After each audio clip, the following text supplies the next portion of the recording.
Bismillahirrahmanirrahim. Assalamualaikum warahmatullahi wabarakatuh. Bismillahirrahmanirrahim. Wassalatu wassalamu ala asrafil anbiya'i wal mursalin Sayyidina wa maulana Muhammadin wa ala alihi wa ashabihi ajma'in. Rabbi shrahli sadri wa yassirli amri wahlul 'uqdatam min lisani yafqahu qawli. Yang sama-sama kita hormati dan kita banggakan Bapak Dr. Ahmad Fatoni Rodi MPD selaku Rektor Universitas Ma'arif Hasyim Latif Sidoarjo. Yang kami hormati para dekan, para kaprodi, para wakil rektor mungkin yang hadir memenuhi undangan pada acara sosialisasi hibah internal Universitas Ma'arif Hasyim Latif Sidoarjo, juga para dosen dan para direktur ataupun ketua LPM yang bisa hadir memenuhi undangan kami. Syukur alhamdulillah tetap kiranya kita haturkan kepada Allah Subhanahu wa taala bahwa siang hari ini rutinitas kita masih dapat berjalan dengan lancar.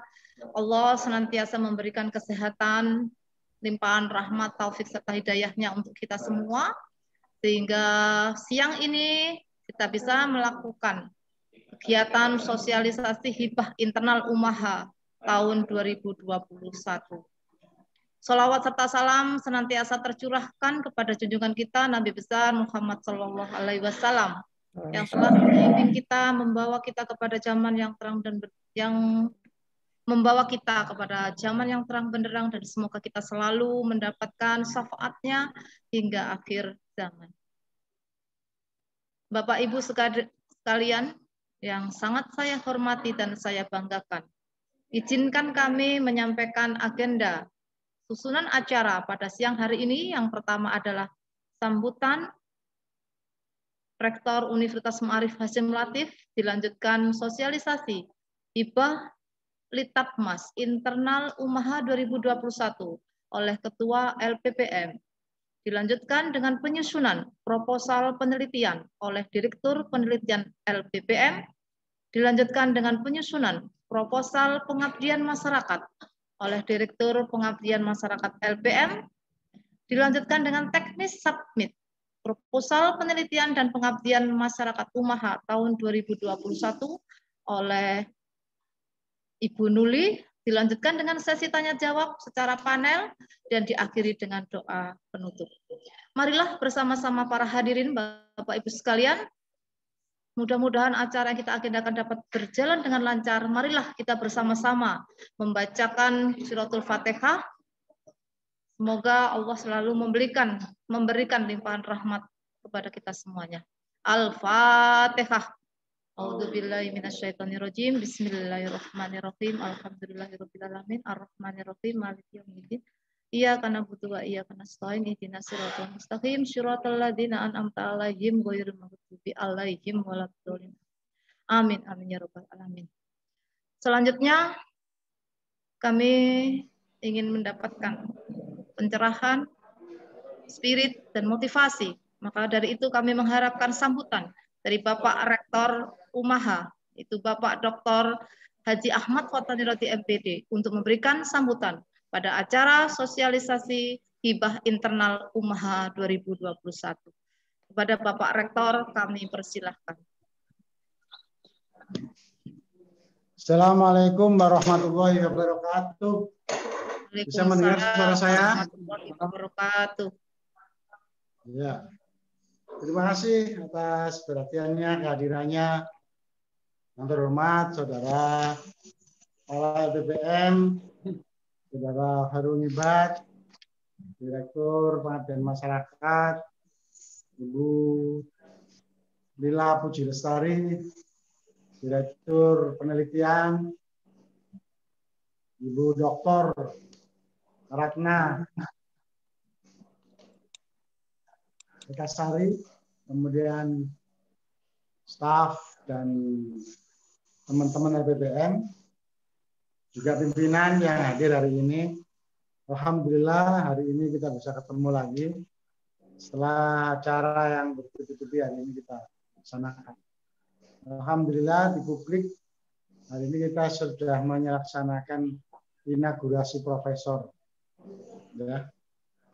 Dan yang di masyarakat image yang terbangun adalah selamat UMAHA telah mewisuda atau menginaugurasi 3 profesor UMAHA. Nah, jadi kita hanya menyediakan webinar sudah dianggap kita berhasil memberikan melahirkan profesor, 3 profesor dari UMAHA. Ini Kak Bondo, ya, hanya kreativitasnya Mas Samsi ini, sehingga kesan yang timbul sama Mas Anang bahwa kita melakukan pengukuhan 3 profesor. Saudara sekalian, pimpinan UMAHA, saya sampaikan bahwa saat ini kita ini dalam kondisi yang tidak ya. Kapan selesainya COVID ini juga nggak jelas. Maka kita harus selalu berkreasi, membuat inovasi-inovasi yang tidak menimbulkan kegelisahan, tidak menimbulkan hal-hal yang sifatnya bernuansa tidak harmonis. Jadi kita harus kompak, terutama UMAHA ini, karena orang lain melihat UMAHA itu sudah sangat pokok, ya, berhasil menjadi penggerak dosen, bahkan seluruh Indonesia UMAHA mendapatkan predikat penggerak dosen sejati itu ya rektor UMAHA. Terbukti dengan adanya kegiatan Mukernas yang seperti kemarin, kita yang lambang logo kita selalu beredar di mana-mana, Kak Bondo. Nah, kreativitas semacam ini harus kita lakukan sesuai dengan mainstream yang ada. Mainstream yang ada saat ini adalah orang pada galau, orang pada tidak nyaman, hidupnya juga tidak tenang, ya, uangnya banyak, nggak jamin hidupnya tenang. Orang kaya itu sekarang malah yang paling galau karena virus itu menyerang orang-orang yang kaya, pejabat-pejabat. Dari aspek program kita juga harus tidak sendirian. Karena apa? Kalau kita sendirian, kita sulit untuk mendapatkan hibah-hibah yang besar. Bersyukur kita sudah punya akreditasi itu B, Prodi B, dan yang A belum, sedang proses. Kita akan proyeksikan yang A itu manajemen dan hukum, dan laboratorium medis. Saudara sekalian, kita memang punya payung penelitian UMAHA. Kita punya roadmap penelitian UMAHA. Kita juga punya tren dari penelitian pengabdian masyarakat masing-masing keilmuan. Tapi itu semuanya tidak bisa konkret kalau kita tidak ada di dalam mainstream. Mainstream kita adalah regulasi dari pemerintah yang berkuasa saat ini. Nah, regulasi yang berkuasa saat ini adalah Pak Jokowi. Menteri yang berhubungan dengan kita ada 5. Dan itu akrab semua dan kita sudah berhasil menyambung kemarin. Apa itu? Menteri Sosial. Yang kedua adalah Menteri Tenaga Kerja. Yang ketiga adalah Menteri Agama. Yang keempat adalah Menteri Desa. Nah, ini Bu Ratna yang ahlinya ini Menteri Desa. Kalau saya ini ahli Menteri Kelurahan. Ya, karena KTP saya kelurahan. Kalau Bu Ratna masih desa. Oh ya, termasuk Pak Harun Ibat itu. KTP-nya desa Tawangsari. Saya kelurahan Wonocolo, jadi saya orang kelurahan. Bapak Ngibat itu bisa. Terus ada juga Menteri Dalam Negeri Pak Tito. Dan yang keenam adalah Gubernur Jawa Timur. Ketujuh Bupati Sidoarjo. Itu adalah sohib akrapannya dengan Umah, terutama rektornya. Nah, tolong ini kita manfaatkan. Jadi kita kurang 1,5 tahun lagi periode saya, kita fokus bagaimana kita bisa punya hibah-hibah dari eksternal itu. Jadi payung kita adalah regulasi tentang hibah yang terkait dengan kementerian. Termasuk institusi yang tadi. Ada 7 institusi tadi. Yaitu Kabupaten Sidoarjo, Gubernur Jawa Timur, Menteri Agama, Menteri Tenaga Kerja, Menteri Dalam Negeri, Menteri Desa, Menteri Dikbud, Menteri Tenaga Kerja, ya itu. Jadi Menteri Sosial ada 7. Jadi saudara sekalian, semua produk-produk hibah dari kementerian-kementerian yang dimaksud itu ada syaratnya. Syaratnya adalah ada yang dimaksud dengan budget dari kampus. Kalau kita istilahkan sekarang adalah hibah internal. Jadi proposal yang kita ajukan bukan ujuk-ujuk semau kita, tapi berdasarkan proposal yang ditawarkan oleh menteri-menteri tersebut, sesuai dengan panduan menteri-menteri tersebut, sehingga proposal kita itu nanti akan diminta apakah ada hibah internalnya, apakah ada dukungan finansial dari universitas. Bahasa kita, dukungan universitas itulah yang disebut dengan hibah internal. Jadi, jatuh.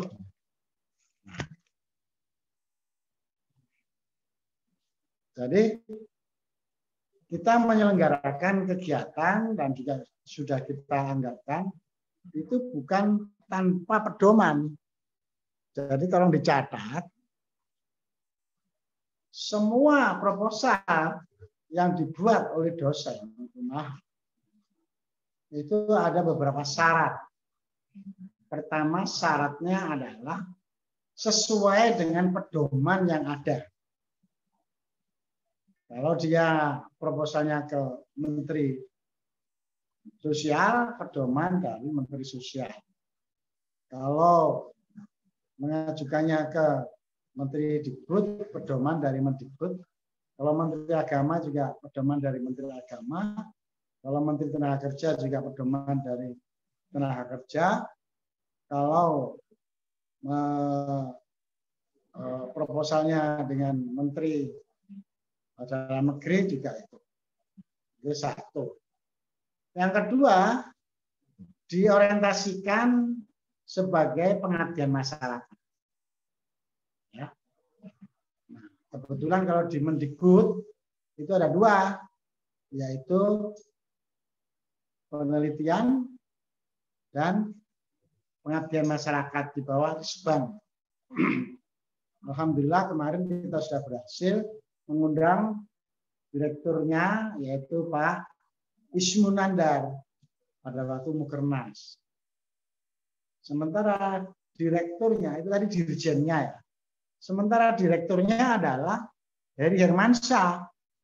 Nah, itu adalah Ketua ADRI Jakarta dan sudah akrab dengan kita, beberapa kali gabung dengan kita. Nah, pedoman-pedoman dari beliau-beliau itulah yang menjadi syarat kita mengajukan proposal hibah internal. Mengapa?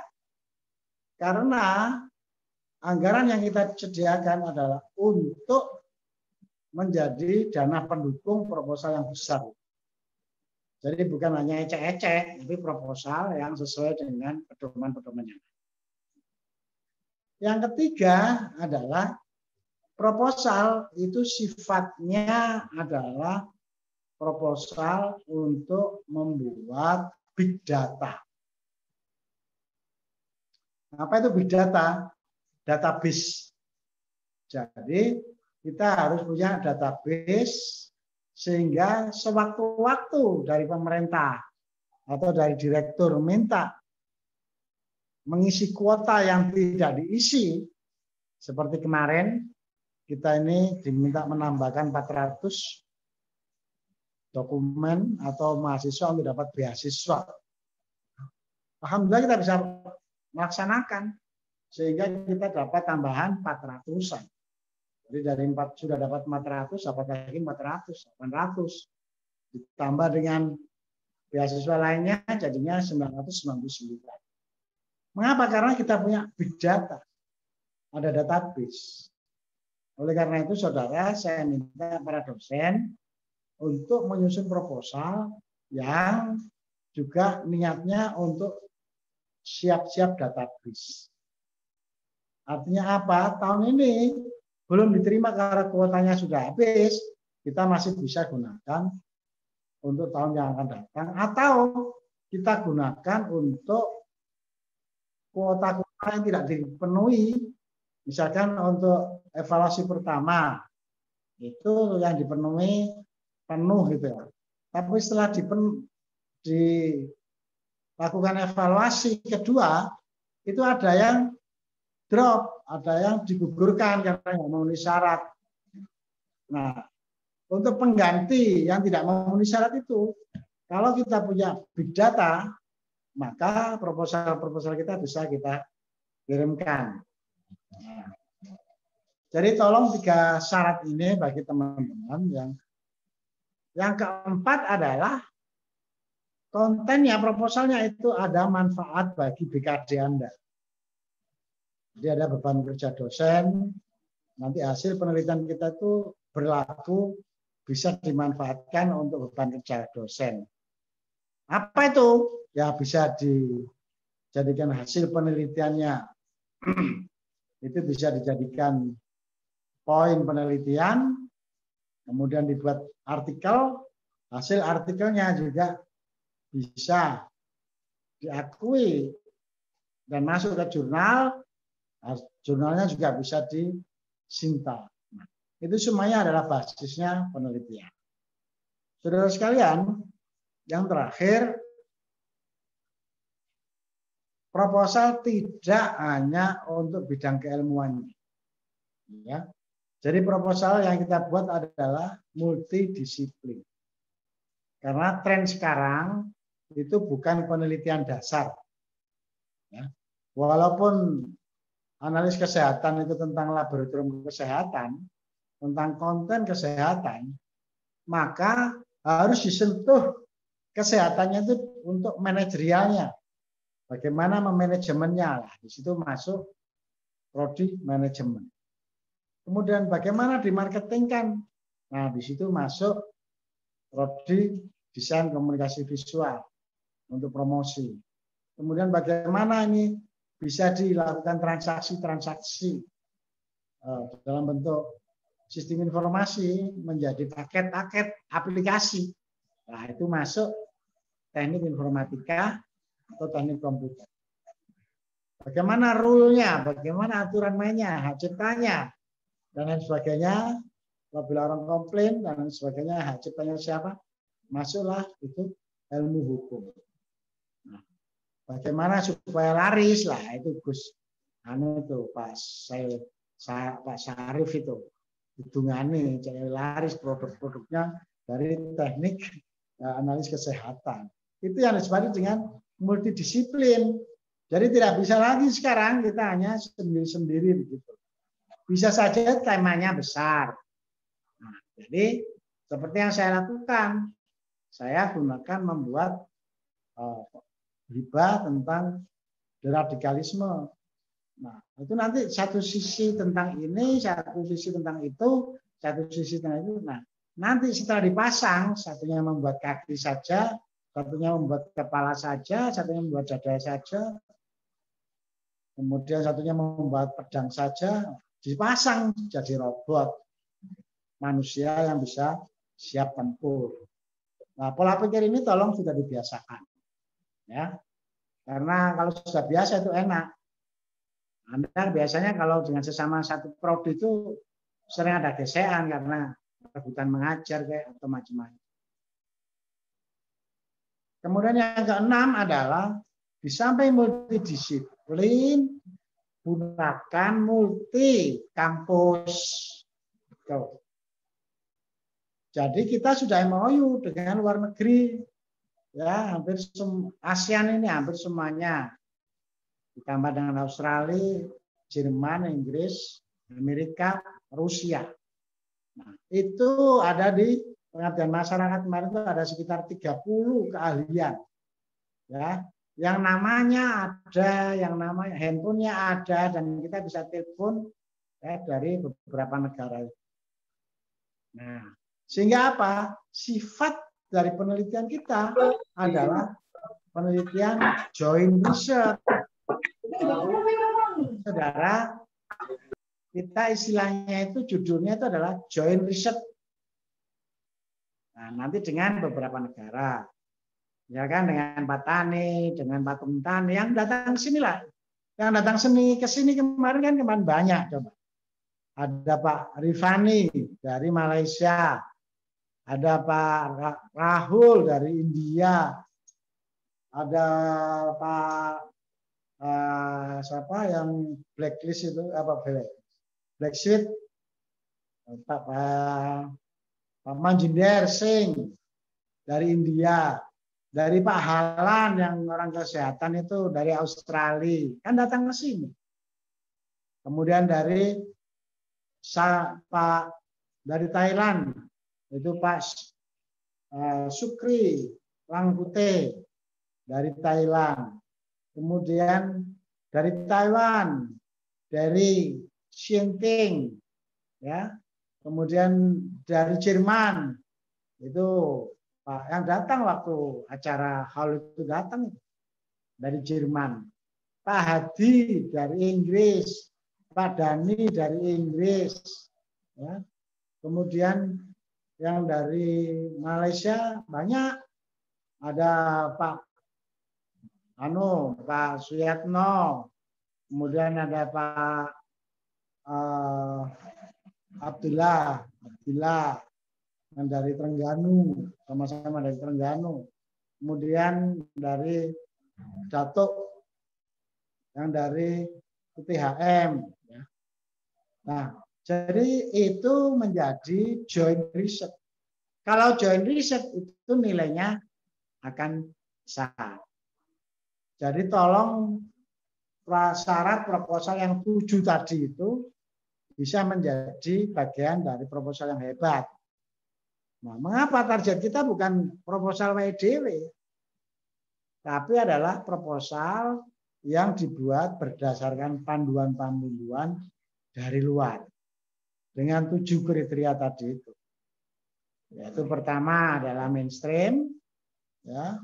Kedua adalah multidisiplin, ketiga adalah multi kampus, keempat adalah joint research, kelima adalah apa mang? Kelima adalah ya pokoknya 7 lah tadi saya lupa.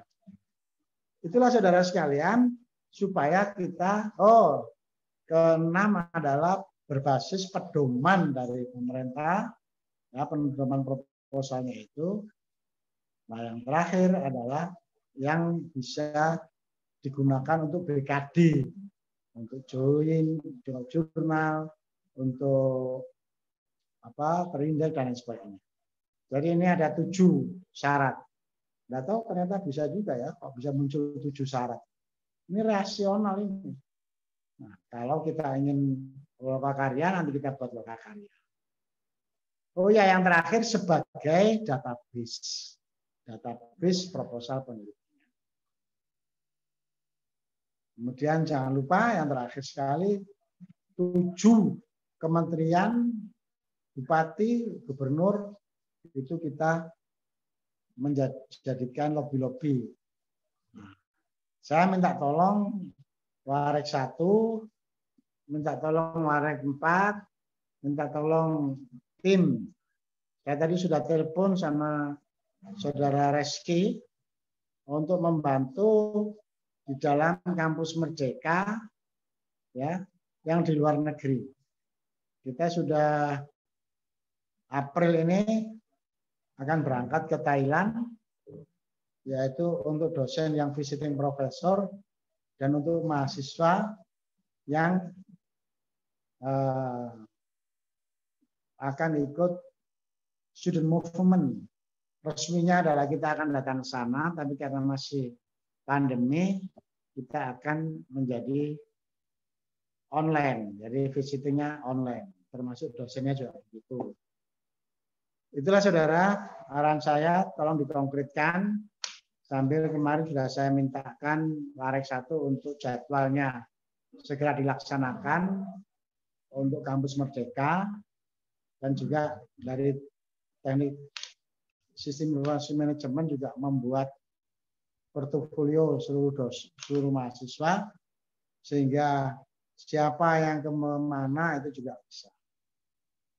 Informasi sekarang, yang pertama adalah kita dalam 2 kasus hukum. Pertama adalah kasus Facebook, ya, kasus Facebook. Itu Kapoldanya sudah menyatakan surat ke kami dan ada orang-orang yang dicurigai. Itu secara resmi tertulis by name di situ. Jadi suratnya kepada rektor dan nanti akan saya sampaikan bila itu ada waktunya. Yang kedua adalah masalah rusun nyawa. Itu juga dari wartawan yang bodrek, sehingga kita harus terpaksa melakukan negosiasi-negosiasi. Dan saya kagetnya itu siapa orang yang tahu kasus itu kalau nggak orang dalam kita. Maka saya ingin dan saya peringatkan, jangan macam-macam untuk melakukan manuver-manuver menjatuhkan nama Kiai Haji Hasyim Latif. Karena Kiai Hasyim Latif itu memberi barokah sekaligus juga kualat. Tolong nanti kalau ada wartawan yang konfirmasi kasus yang kemarin itu adalah kita dilaporkan ke siber pungli, karena pembayaran harga yang di Rusunawa itu aslinya sekitar 148 dan peruntukannya untuk apa saja itu. Mereka nggak tahu bahwa mahasiswa itu di samping harus membayar Rusunawa juga harus ada membayar 3 komponen lain, yaitu listrik, air, dan kebersihan, ditambah lagi dengan perawatan. Nah, 4 unsur ini tidak dilakukan sehingga dianggap itu kita pungli, padahal itu adalah untuk mahasiswa. Dan kita juga merasakan membantu mahasiswa karena Rusunawa itu minta setiap bulannya cash, tidak boleh ada tunggakan atau mundur.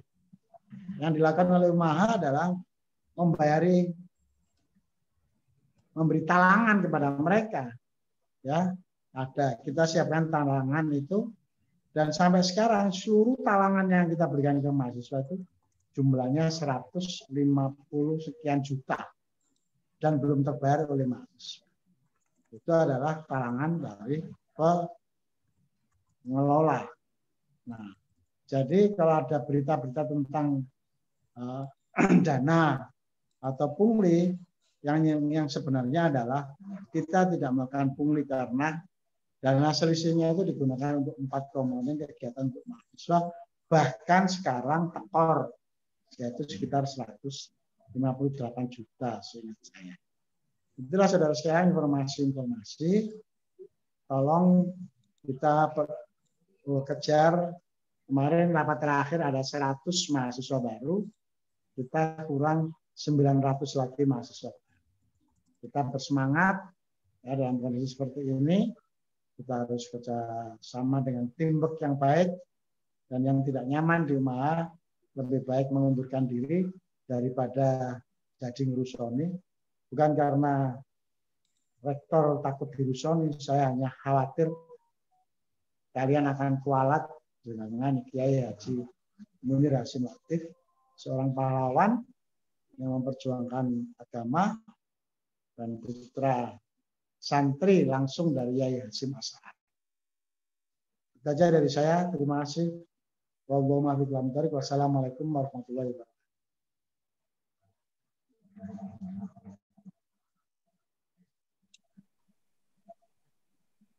Terima kasih atas sambutan yang telah disampaikan oleh Bapak Rektor. Mudah-mudahan selalu menginspirasi kita semua dan kita diberikan kemudahan untuk menjalankan aktivitas menuju sebuah kebaikan dan lebih bermanfaat lagi. Baik, untuk selanjutnya sesi yang kita tunggu-tunggu yaitu penyampaian sosialisasi hibah Litapmas Internal UMAHA tahun 2021 oleh Ketua LPPM Bapak Khairul Ngibat SSI MSI. Kepada beliau, waktu dan tempat disilahkan. Bismillahirrahmanirrahim. Assalamualaikum warahmatullahi wabarakatuh. Waalaikumsalam warahmatullahi wabarakatuh. Yang saya hormati Bapak Rektor UMAHA, para Wakil Rektor, para Dekan, para Kaprodi, Ketua Lembaga, dan juga dosen tetap di lingkungan UMAHA mulai dari Fakultas Hukum, Fakultas Teknik, Fakultas Ekonomi dan Bisnis, dan Fakultas Ilmu Kesehatan. Alhamdulillah pada hari ini Bapak Rektor bisa memberikan sambutan, dan sekali lagi kami dari LPPM terima kasih Bapak Rektor karena hibah internal yang kita prokerkan ini bisa di-ACC oleh Bapak Rektor dan bisa terlaksana mulai tahun 2021 ini, dan mudah-mudahan selanjutnya begitu. Saya izin share Bu Lila selaku moderator untuk slide yang sudah kami siapkan dari LPPM. Sudah muncul nggih? Oke. Mungkin butuh waktu 10 menit atau 15 menit ke depan karena juga ada 3 materi yang lain. Jadi kami beri nama ini adalah sosialisasi pelaksanaan penelitian dan pengabdian kepada masyarakat UMAHA tahun 2021. Kemarin surat pemberitahuan dari Bapak Rektor sudah kita share ke fakultas, ke prodi. Ini adalah saatnya kita untuk mensosialisasikan. Ada beberapa hal yang ingin kami sampaikan. Yang pertama adalah tantangan perolehan hibah Kemenristek BRIN atau hibah kementerian lainnya. Yang kedua, pentingnya penyelenggaraan hibah Litapmas Internal UMAHA. Kemudian nanti akan juga kita sampaikan standar penelitian pengabdian. Ada juga kami sampaikan sedikit tentang Renstra Penelitian UMAHA 2020-2024. Kemudian ada persyaratan dan ketentuan hibah internal UMAHA 2021, jadwal tentatif pelaksanaan hibah, dan juga skema penelitian dan pengabdian. Oke, jadi ini yang pertama Bapak Ibu, mungkin juga kami sampaikan kepada Bapak Rektor dan para pimpinan. Klaster penelitian kita, UMAHA ini sudah madya, jadi kita tidak bisa mengambil skema PDP lagi, atau skema penelitian dosen pemula. Di tahun 2021 ini kita zong ya, tidak mendapatkan hibah dari Sipitapmas sama sekali. Mudah-mudahan masih ada kesempatan hibah-hibah yang lain yang kita bisa submit nanti dari para dosen di UMAHA. Kemudian untuk skema penelitian yang boleh diambil adalah mensyaratkan dosen harus lulus S3 atau S2 lektor. Jadi ini tantangannya. Para dosen di UMAHA yang sudah S3 tentu nggak ada masalah. Cuma yang jadi problem adalah para dosen yang masih S2 dan itu belum lektor ya, masih kebanyakan asisten ahli. dan juga ini mensyaratkan rekam jejak publikasi terindeks bereputasi, yang mana ketika kita punya artikel Scopus, kita tidak hanya sebagai co-author, tapi juga sebagai penulis utama atau yang di depan. Kemudian yang ketiga, penelitian skema PKPT tahun 2000, usulan tahun 2020, pelaksanaan 2021 ini tidak dibuka, sehingga kita agak terkendala kemarin ya. Kemudian yang keempat, semangat dosen UMAHA dalam membuat proposal hibah Kemenristek BRIN masih rendah. Ini dibuktikan dengan persentase partisipasi aktif dari dosen UMAHA pada tahun 2020 ini hanya 7,4%. Kemarin sudah kami sampaikan ke Bapak Rektor juga. Kemudian tahun 2021 ini, tadi sudah saya sampaikan, tidak mendapat hibah, mudah-mudahan nanti ada kesempatan lain yang hibah lain. Kemudian persaingan mendapatkan hibah pengabdian Siplitapmas ini juga sangat ketat. Dan yang ketujuh adalah terbatasnya dana hibah Siplitapmas dari Kemenristek BRIN. Kemudian ini pentingnya penyelenggaraan hibah Litapmas internal UMAHA. Jadi kami dari LPPM mencoba untuk mengakomodir antara instrumen akreditasi yang dari perguruan tinggi sama program studi begitu. Beberapa sudah kami lakukan dari LPPM, ada revisi Renstra Penelitian dan Pengabdian, kemudian kita juga membuat pedoman penelitian dan pengabdian, dan hari ini adalah bukti sosialisasinya, nanti akan kita upload di YouTube, itu diminta oleh BAN-PT biasanya ketika akreditasi. Kemudian juga bukti sahih pelaksanaan penelitian, mulai dari usulan proposal nanti sampai kita meminta luaran, nanti kita dokumentasikan. Kemudian ada dokumen pelaporan penelitian, kemudian ada dokumen formal Renstra Pengabdian juga sudah ada, kemudian ada pedoman PKM, kemudian ada pelaksanaan pengabdian masyarakat yang ini, kemudian yang ke-9 adalah keberadaan kelompok pelaksana PKM, yang ke-10 adalah jumlah publikasi di jurnal dalam 3 tahun terakhir, kemudian ada di media massa, kemudian ada jumlah produk atau jasa dan luaran penelitian atau PKM yang lainnya. Nah, ini semua Bapak Ibu, kalau kita lihat di akreditasi program studi, poin atau kata kunci penelitian dan pengabdian ini sangat banyak muncul di instrumen akreditasi. Kalau kita bisa lihat, ada penelitian dosen begitu, ada pengabdian dosen, ada publikasi ilmiah dosen, ada publikasi ilmiah dosen juga, luaran penelitian pengabdian, dan ini akan sangat kita kewalahan nanti jika kita tidak mulai dari tahun 2021 ini begitu. Oleh karena itu, kami sekali lagi terima kasih pada Bapak Rektor, sudah muncul ini surat resminya, dan kita sudah menyiapkan di web LPPM, nanti akan disampaikan oleh Bu Nuli secara teknis, bahwa nanti mulai submit sampai pengumuman, sampai submit laporan kemajuan, sampai submit laporan akhir, semua nanti lewat web LPPM. Kemudian ini Bapak Ibu yang perlu kita ingatkan bersama adalah ada standar penelitian dan pengabdian kepada masyarakat. Jadi kalau standar pelaksana sudah jelas, kita adalah para dosen yang mudah-mudahan profesional begitu. Kemudian standar prosesnya, proses penelitian dan pengabdian tentu Bapak Ibu akan sudah sangat ahli begitu ya. Kemudian ada standar isi, iptek dan lain sebagainya. Kemudian ada standar hasil. Dan ini yang terpenting ada standar pendanaan dan pembiayaan. Alhamdulillah UMAHA sudah mengalokasikan anggarannya, sebagian anggarannya untuk mensupport kegiatan penelitian dan pengabdian masyarakat. Kemudian ada standar Sarpras ini, saya kira UMAHA sudah cukup begitu ya, Sarpras laboratorium dan lain sebagainya. Kemudian standar pengelolaan ini yang mana di sini LPPM menjadi penggeraknya begitu ya, yang mengawal bagaimana perjalanan penelitian dan pengabdian masyarakat di UMAHA, dan juga ada standar penilaian nanti yang ketika proposal dan luaran dan sebagainya itu akan ada penilaiannya nanti. Kemudian ini Bapak Ibu yang perlu kami sampaikan lagi, barangkali pernah kami share di grup BA atau apa, ini adalah Renstra Penelitian UMAHA tahun 2020-2024, yang mana ada 3 bidang keunggulan. Yang pertama adalah bidang unggulan kesehatan dan obat, yang kedua ada bidang unggulan teknologi, yang ketiga ada bidang unggulan sosial humaniora. Sebetulnya di sini bidang unggulan kesehatan dan obat ini mewakili fakultas kesehatan, bidang unggulan teknologi mewakili fakultas teknik, bidang unggulan sosial humaniora mewakili fakultas hukum dan ekonomi dan bisnis begitu. Nah, di sini di bidang unggulan kesehatan dan obat ini ada pengembangan obat tradisional, pangan, minuman fungsional, alat kesehatan, metode pengujian bidang teknologi laboratorium medik, lingkungan dan industri makanan minuman. Kemudian bidang unggulan teknologi ini ada pengembangan teknologi pendidikan, keamanan, big data, dan energi terbarukan. Kemudian ada pengembangan sistem cerdas dan otomatisasi, TIK pada e-bisnis, dan juga supply chain management. Kemudian untuk bidang unggulan sosial humaniora ini ada pengembangan ekonomi berbasis UMKM, manajemen tata kelola perusahaan, digital marketing, sistem logistik, dan model-model bisnis baru.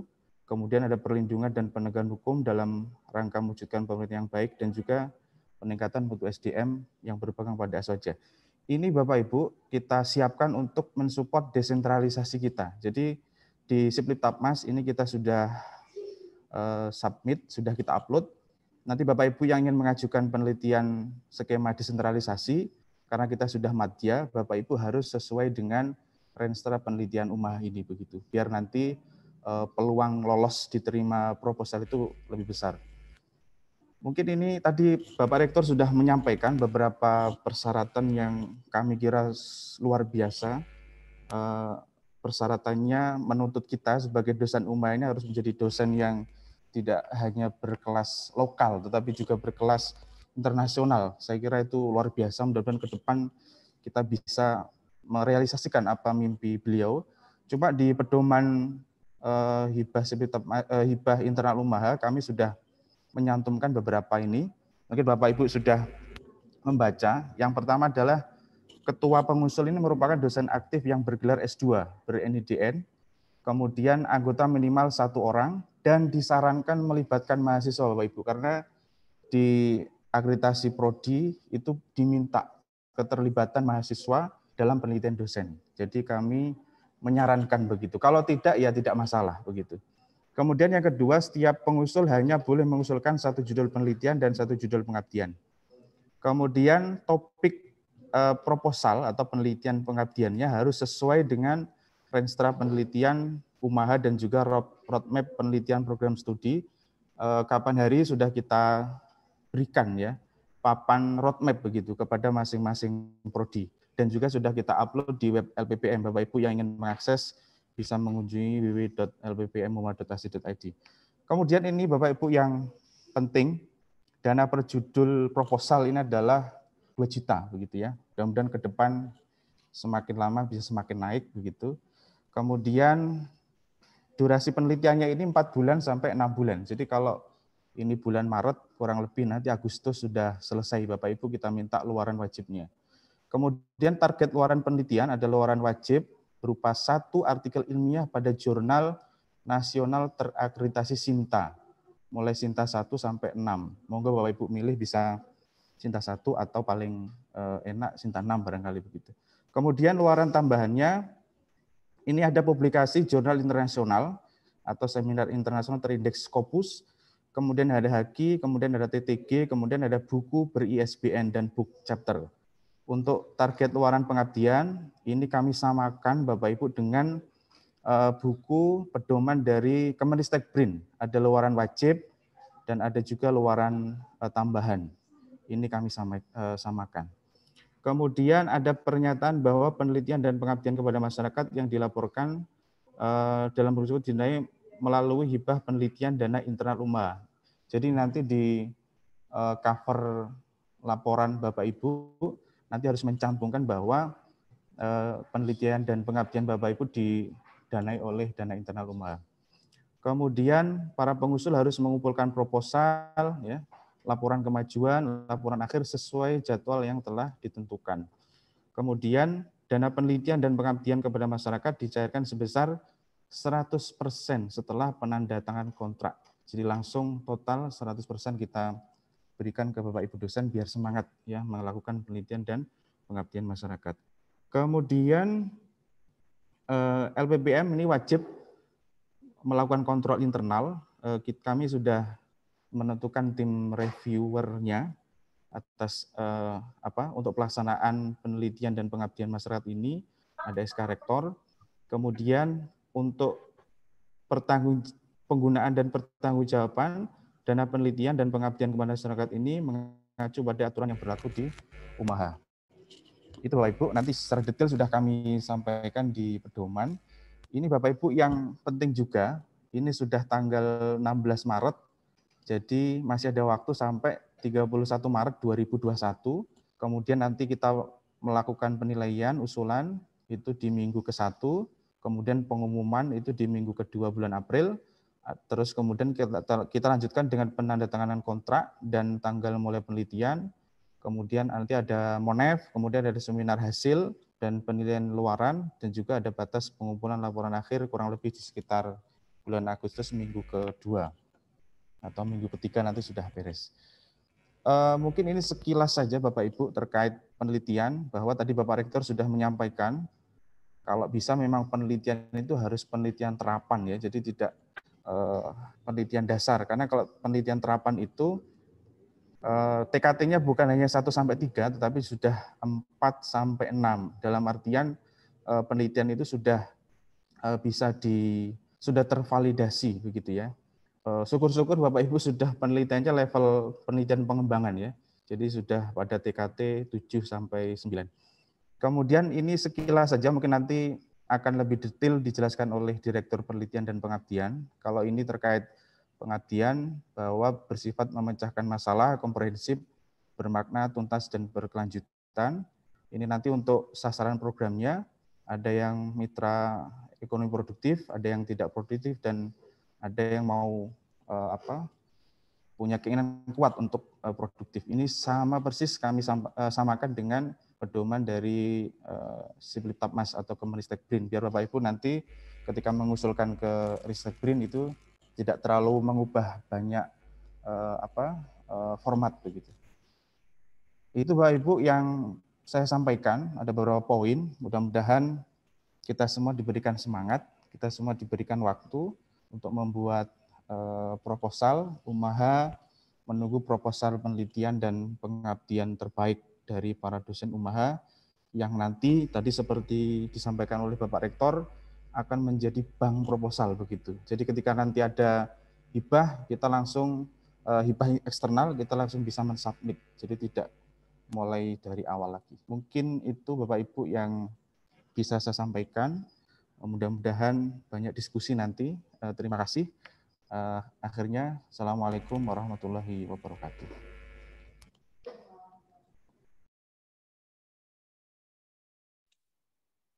Waalaikumsalam warahmatullahi wabarakatuh.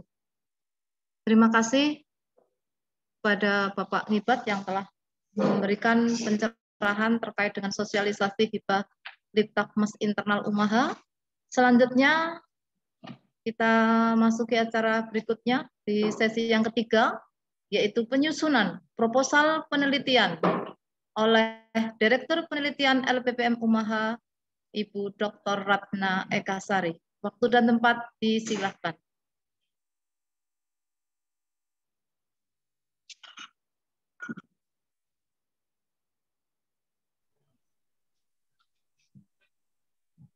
Assalamualaikum warahmatullahi wabarakatuh. Waalaikumsalam warahmatullahi wabarakatuh.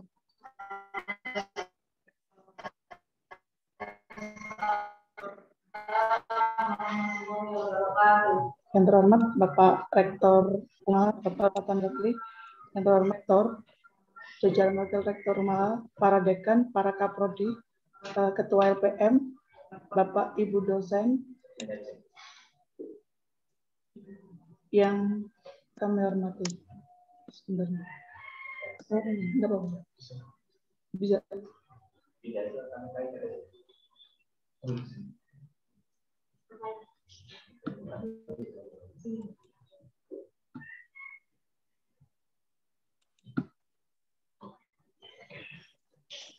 Sudah tampak slide-nya Bapak Ibu. Punten. Oke. Karena tadi Pak Rektor sampun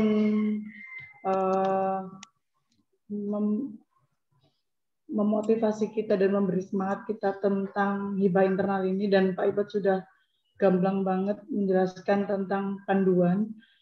Saya cuman langsung ke intinya aja, sistematika. Jadi kalau seandainya Bapak Ibu ada yang, aduh kok panjang banget gitu ya, jadi ada proposal, ada laporan kemajuan, ada laporan akhir, padahal dananya juga cuma 2 juta gitu ya.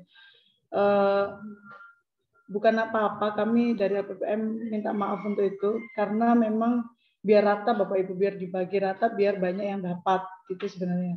Itu yang pertama. Yang kedua, tujuan kami adalah kita terbiasa untuk membuat proposal yang pertama, akhirnya juga membuat laporan kemajuan dan laporan akhir, biar pada saat kita nanti mengajukan dengan banyaknya rentetan, ada sistematika yang panjang dan mungkin ada juga nanti harus ada laporan kemajuan dan laporan akhir, kita tidak langsung tiba-tiba patah semangat seperti itu, karena memang tujuan kami adalah membuat dan memotivasi Bapak Ibu semangat dalam menulis, terutama saya juga, sebenarnya saya juga harus dikasih semangat seperti itu. Oke, sistematika sebenarnya ini juga sudah ada di panduan. Yang pertama ada halaman judul.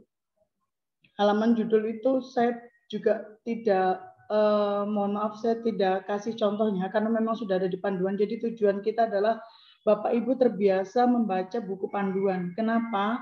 Karena pada saat kita bicara tentang Simlitapmas pun kita juga hanya dikasih panduan yang halamannya juga, kita juga panduannya 80 halaman Bapak Ibu.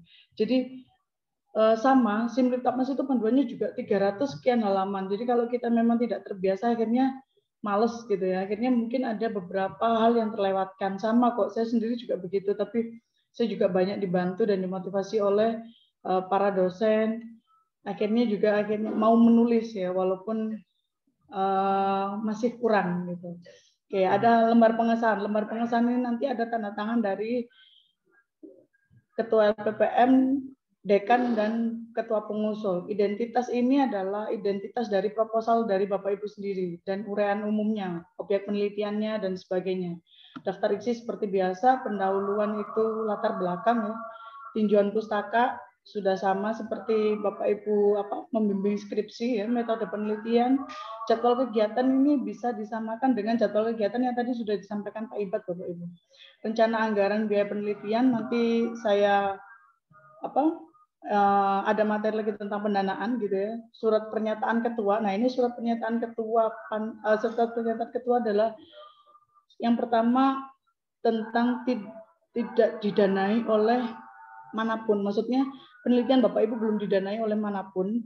Yang kedua, surat pernyataan bahwa Bapak Ibu akan melaksanakan penelitian ini dengan baik gitu ya. Karena memang ada nanti pada saat ternyata diketahui tidak dilakukan, ada punishment, maksudnya 2 kali penerimaan, dua kali penerimaan ya. Tahun anggaran tidak bisa diterima gitu proposalnya. Bukan karena apa-apa, biar juga yang lain akhirnya bisa merasakan gitu ya.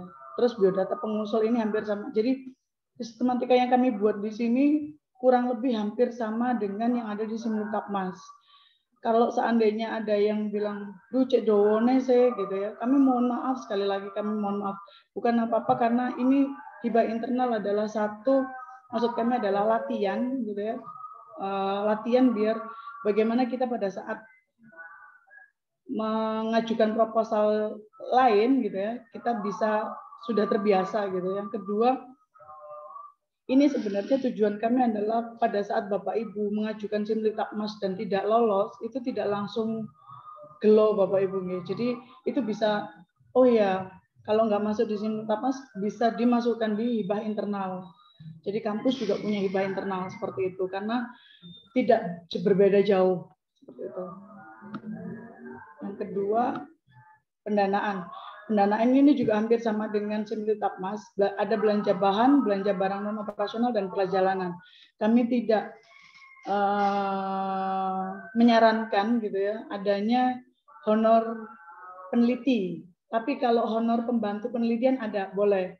Jadi seperti mungkin bagian analis data, mungkin juga ada bagian inputting, nah itu boleh. Tapi kalau untuk honor peneliti, pangapunten tidak ada gitu ya. Jadi sekali lagi dengan sistematika yang panjang ya, walaupun ada proposal terus nanti ada laporan kemajuan dan laporan akhir, memang agak panjang, tapi percayalah Bapak Ibu, bukan kami ingin membuat ini semua menjadi ruwet gitu ya, tapi maksud kami semuanya biar terbiasa dan kita sama-sama belajar. Jadi tidak ada terus tim reviewer itu juga nanti tidak terus tiba-tiba oh ya sudah ini dinilai begitu, tidak. Jadi maksudnya sama-sama ya, sama-sama Bapak Ibu untuk belajar. Sekian dari saya untuk penelitian. Terima kasih atas waktunya. Mohon maaf. Kenapa juga sangat singkat? Biar juga Bapak Ibu mau membaca buku panduan. Jadi sama-sama belajar Bapak Ibu. Pangapunten sekali lagi, matur nuwun untuk waktunya. Saya akhiri. Assalamualaikum warahmatullahi wabarakatuh.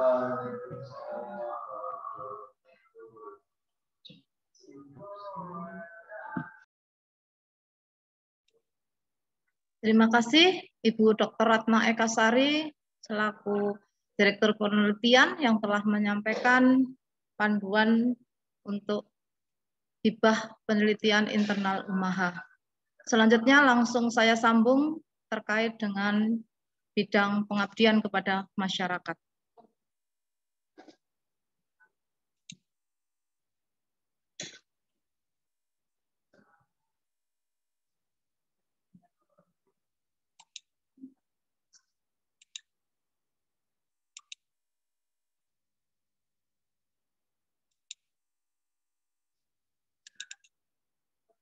Sudah bisa terlihat, Bapak Ibu sekalian?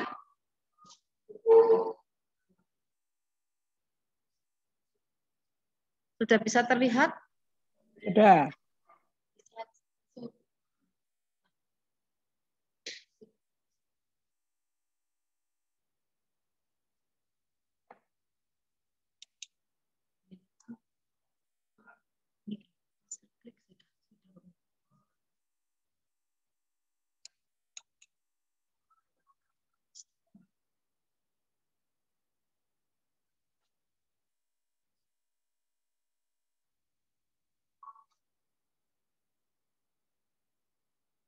Bismillahirrahmanirrahim. Marilah bersama-sama kita melanjutkan sesi berikutnya, yaitu panduan pelaksanaan untuk bidang pengabdian kepada masyarakat.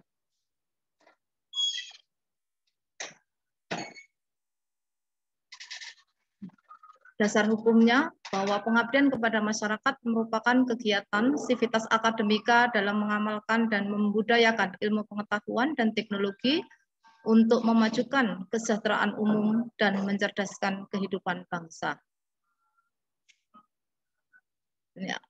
Dasar hukumnya mulai dari pasal 20 ayat 2 Undang-Undang nomor 20 tahun 2003 tentang Sidiknas, dilanjutkan dengan pasal 60 Undang-Undang nomor 14 tahun 2005, kemudian Undang-Undang nomor 12 tahun 2012, dan yang terbaru adalah Permen-Ristek Dikti nomor 44 tahun 2015 tentang Standar Nasional Pendidikan Tinggi, kemudian diperbarui dengan Permen-Ristek Dikti nomor 50 tahun 2018 tentang Standar Nasional Pendidikan Tinggi terkait dengan ruang lingkup dan penjelasan Standar Nasional Pengabdian kepada Masyarakat. Yang pertama, kita akan membahas tentang latar belakang, bahwa pada era globalisasi diperlukan peran universitas dalam meningkatkan kesejahteraan masyarakat dan mencerdaskan kehidupan bangsa. Maka Universitas Ma'arif Hasyim Latif sebagai bentuk kontribusi pada pembangunan negara melakukan kegiatan pengabdian masyarakat dengan menerapkan paradigma pentahelik, membangun tradisi kebersamaan antara akademisi, pemerintah, industri, masyarakat untuk mendesain program sesuai permasalahan yang ada di masyarakat berdasarkan kajian ilmu serta transfer of knowledge dan teknologi. Kemudian prioritas program pengabdian kepada masyarakat mengacu pada Renstra Pengabdian Umaha tahun 2020 hingga 2024, hampir sama dengan Renstra penelitian, yaitu pada bidang kesehatan dan obat, kemudian bidang teknologi, dan bidang sosial humaniora. Seperti yang disampaikan oleh Bapak Ngibat tadi bahwa ada standar nasional penelitian, begitu juga ada standar nasional pengabdian kepada masyarakat.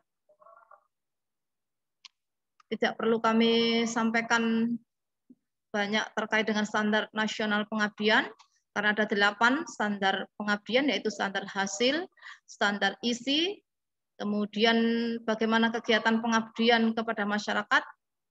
Itu bisa kita lihat di sini karena ada poin-poin yang penting yang saya sampaikan, yaitu wajib mempertimbangkan standar mutu, menjamin keselamatan kerja, kesehatan, kenyamanan, serta keamanan pelaksana masyarakat dan lingkungan. Kemudian yang terpenting lagi, dilakukan oleh mahasiswa sebagai salah satu dari bentuk pembelajaran yang harus mengarah pada terpenuhinya capaian pembelajaran lulusan serta memenuhi ketentuan dan peraturan di perguruan tinggi. Kemudian yang dilakukan oleh mahasiswa dinyatakan dalam bentuk besaran SKS dan harus dilaksanakan secara terarah, terukur, dan terprogram. Ini standar penilaian, kemudian penilaian proses dan hasil pengabdian masyarakat, bahwa penilaian pengabdian kepada masyarakat dapat dilakukan dengan menggunakan metode dan instrumen yang relevan, akuntabel, dan dapat mewakili ukuran ketercapaian kinerja proses dan pencapaian kinerja hasil pengabdian kepada masyarakat. Kemudian standar sarana dan prasarana, yang terpenting aja di sini bahwa sarana dan prasarana pengabdian kepada masyarakat merupakan fasilitas perguruan tinggi yang digunakan untuk memfasilitasi pengabdian kepada masyarakat paling sedikit terkait dengan penerapan bidang ilmu dari program studi yang dikelola perguruan tinggi dan area sasaran kegiatan. Kemudian mengacu pada proses pembelajaran dan kegiatan penelitian. Kemudian standar pengelolaan, kelembagaan pengelola PKM adalah lembaga pengabdian kepada masyarakat, lembaga penelitian dan pengabdian kepada masyarakat, atau bentuk lainnya yang sejenis sesuai dengan kebutuhan dan ketentuan perguruan tinggi. Nah, ini beberapa hal yang perlu kita ketahui. Ada kewajiban kelembagaan pengelola kegiatan PKM. Saya rasa tidak perlu di sini, cukup kita mengetahuinya saja. Kemudian kewajiban perguruan tinggi dalam mengelola PKM. PKM di sini adalah program kemitraan masyarakat.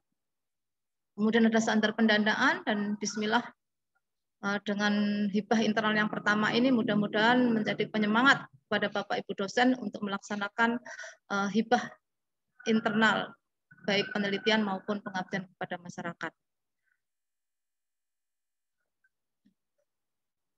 Pengabdian di masa depan, yaitu yang pertama adalah bisa sebagai pendukung kemandirian bangsa, sebagai diseminasi hasil riset di perguruan tinggi, sinergi implementasi Tridharma, implementasi melalui berbagai kegiatan PPM atau PKM, program pengabdian masyarakat atau program kemitraan masyarakat. Kemudian yang terakhir adalah peluang kerjasama baik secara nasional maupun internasional. Itu harapan pengabdian kita di masa depan.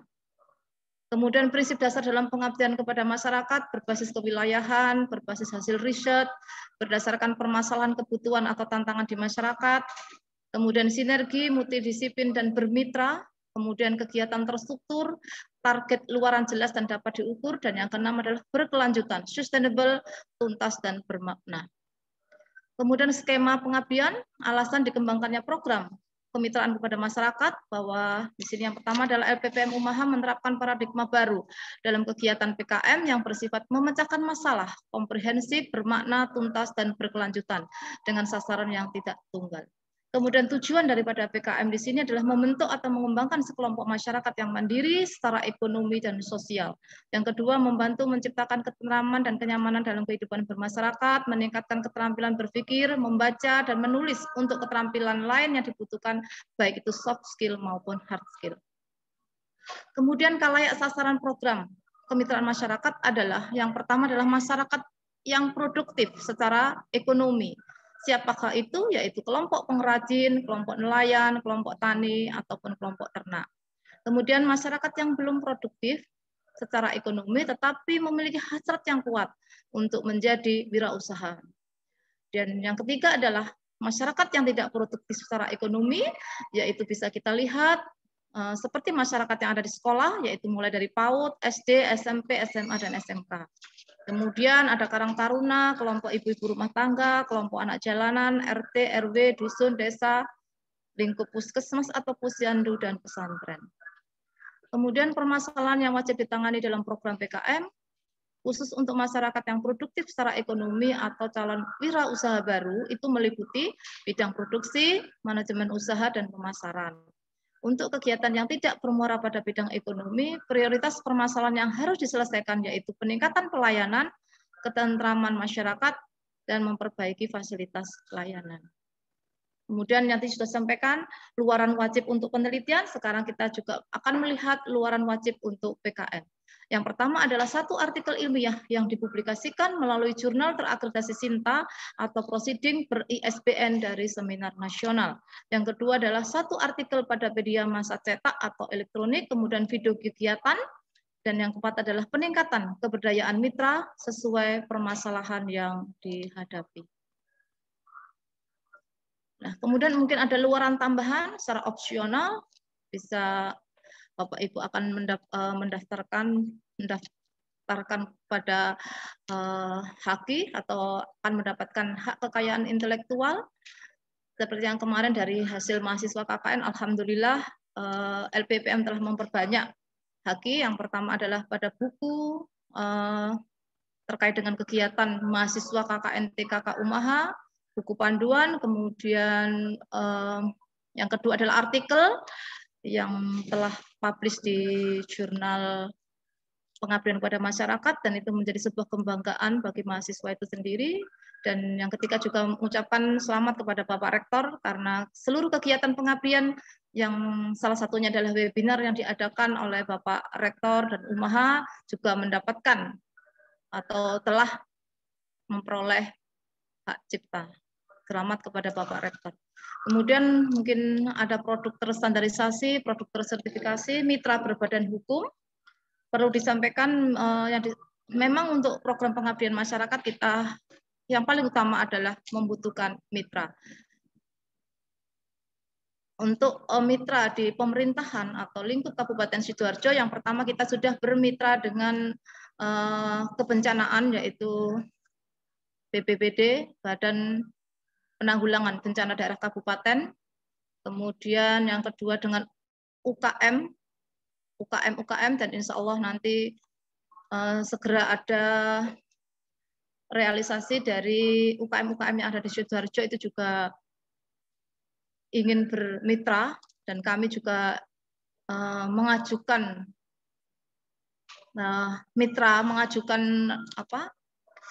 kesediaan sebagai mitra gitu. Kemudian dengan sekolah-sekolah yang saat itu juga dihadiri oleh Bapak Kepala Dinas Pendidikan Kabupaten Sidoarjo. Jadi Bapak Ibu yang ingin bermitra dengan sekolah, bermitra dengan bidang kebencanaan, itu bisa kontak ke LPPM.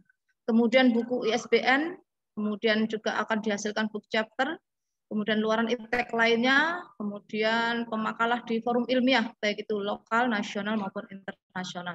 Dan semua itu ada pada tabel 2.3, mungkin Bapak Ibu nanti bisa melihat, mengunjungi di website LPPM, bahwa panduan penelitian dan pengabdian sudah kami upload di web LPPM. Bapak Ibu bisa membaca terkait dengan IKU atau indikator kinerja utama, baik itu penelitian maupun pengabdian kepada masyarakat. Kemudian yang tak kalah penting adalah sistematika proposal pengabdian. Tadi untuk Bu Ratna sudah memberikan berbagai sistematika, surat menyurat untuk administrasi, saya tidak terlalu banyak.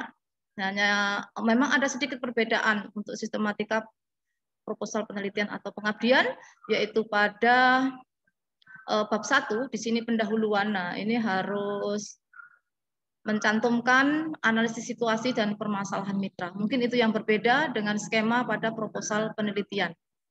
Untuk yang lainnya halaman sampul, pengesahan identitas insya Allah tidak ada perbedaan. Yang berbeda hanya pada bab 1 pendahuluan, itu untuk pengabdian itu kita mulai dari analisis situasi, kemudian ada permasalahan mitra. Kemudian di bab 2 ada solusi dan target luaran, kemudian di bab 3 metode pelaksanaan, bab 4 jadwal kegiatan, kemudian daftar pustaka, lampiran dan lampirannya untuk RAB, itu juga sama dengan penelitian. Kemudian yang tidak kalah penting di sini adalah poin 4, bahwa ada surat pernyataan dari mitra pengabdian. Jadi Bapak Ibu yang ingin membuat proposal pengabdian, mulai sekarang harus ancang-ancang mitra pengabdiannya siapakah yang akan bermitra dengan Bapak Ibu sekalian, dan jangan lupa untuk melibatkan mahasiswa. Kemudian ini saya mencoba belajar bersama-sama dengan Bapak Ibu sekalian. Jika ada kekurangan ataupun hal-hal yang perlu diperbaiki, itu kami tunggu karena kita di sini belajar bersama-sama. Intinya akan saya sampaikan tentang kegagalan pengajuan usulan proposal dari sisi administrasi. Karena tadi Pak Ngipat juga menyampaikan bahwa proposal yang Bapak Ibu buat nantinya sedikit banyak atau harus sesuai dengan di Siplitahmas begitu. Bentar.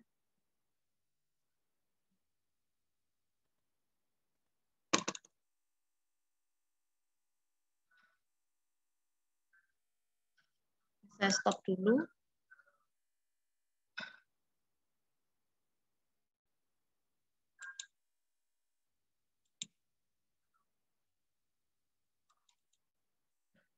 Ini Bapak Ibu. Bisa terlihat di sini karena saya tadi tidak sempat memasukkan dalam PowerPoint. Jadi ini kegagalan dalam pengajuan usulan proposal dari sisi administrasi. Ini kita mulai belajar dari sisi administrasi yang nantinya kita terapkan dalam pengusulan proposal penelitian atau pengabdian di LPPM Umaha. Jadi kalau ini kita lihat di sini ada surat pemberitahuan penerimaan hibah PM tahun 2020 dari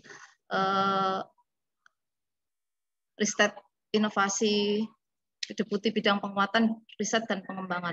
Jadi nantinya kita akan mengacu pada surat yang diberikan kepada Bapak Ibu dosen bahwa insya Allah terakhir minggu ketiga ya Bapak Ipat ya. Jadi nanti Bapak Ibu juga harus mematuhi bahwa proposal unggah terakhir di web Umaha itu terakhir tanggal berapa Pak Ipat? 31. Tanggal 31 Maret. Nah, berarti Bapak Ibu juga harus setidaknya melihat timeline tanggal yang kita gunakan untuk mengupload proposal penelitian atau pengabdian kepada masyarakat. Kemudian selanjutnya di sini karena untuk pengabdian di lingkungan Universitas Ma'arif Assimilatif, kita semua masih pada skema PKM, yaitu program kemitraan masyarakat. Tidak ada skema-skema yang lain. Memang untuk skema yang lain, tadi disampaikan penelitian memang banyak, untuk pengabdian juga ada kemarin PKMS, ada Desa Mitra, ada kewirausahaan, dan skema-skema yang lain. Tapi untuk skema yang diajukan di pengabdian internal Umaha adalah skema PKM.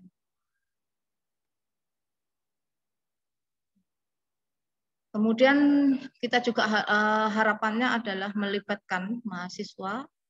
Kemudian, ini kita sesuaikan dengan template. Jadi nanti template-nya ada di web LPPM, mungkin sambil menunggu akan kami unggah di web LPPM terkait dengan template, baik itu penelitian maupun pengabdian. Kemudian ini kriteria dan pengusulan PKM, karena ini melihat dari panduan oleh panduan penelitian dan pengabdian tahun 2020-2021, kalau untuk monotahun 8 bulan, tapi untuk kita 3-4 bulan. Kemudian usulan dan maksimum 50 untuk Siplitahmas, tapi kita insya Allah akan diberikan dana sebesar 2 juta. Kemudian memiliki 1 mitra sasaran, Nah, mitra PKM-nya siapa? Ini bisa satu kelompok masyarakat umum, yaitu TKK, Posyandu, Remaja Masjid, Karang Taruna, RT, RW, sekolah. Kemudian kelompok masyarakat ekonomi produktif yang memiliki IRT dengan 4 karyawan di luar pemilik. Kemudian ada kelompok tani, kelompok ternak, kelompok nelayan, kelompok usaha lainnya. Kemudian ada kelompok masyarakat yang mengarah pada ekonomi produktif, yaitu Dasawisma, TKK, kelompok usaha lainnya minimal 5 orang per kelompok. Kemudian memang di sini untuk di panduan itu jarak mitra dari perguruan tinggi memang maksimum 200 km. Kemudian luaran wajib tadi sudah sama. Nah, kemudian kita melihat di sini bahwa kalau kita yang kemarin Bapak Ibu yang sudah mengirimkan proposal pengabdian masyarakat melalui Siptahmas, insya Allah ini tidak asing. Dan alhamdulillah untuk periode ini ada satu proposal yang mendapatkan dana hibah yaitu dari Bapak Ngibat. Nah, tetapi saya rasa Bapak Ibu sekalian yang mengirimkan kemarin juga melihat bahwa ada aturan-aturan yang harus dipenuhi dalam pembuatan proposal pengabdian masyarakat. Yaitu ringkasan di sini maksimal 500 kata yang memuat permasalahan, solusi dan target luaran yang akan dicapai sesuai dengan masing-masing skema pengabdian kepada masyarakat. Jadi ini ada kata kunci maksimal 5 kata.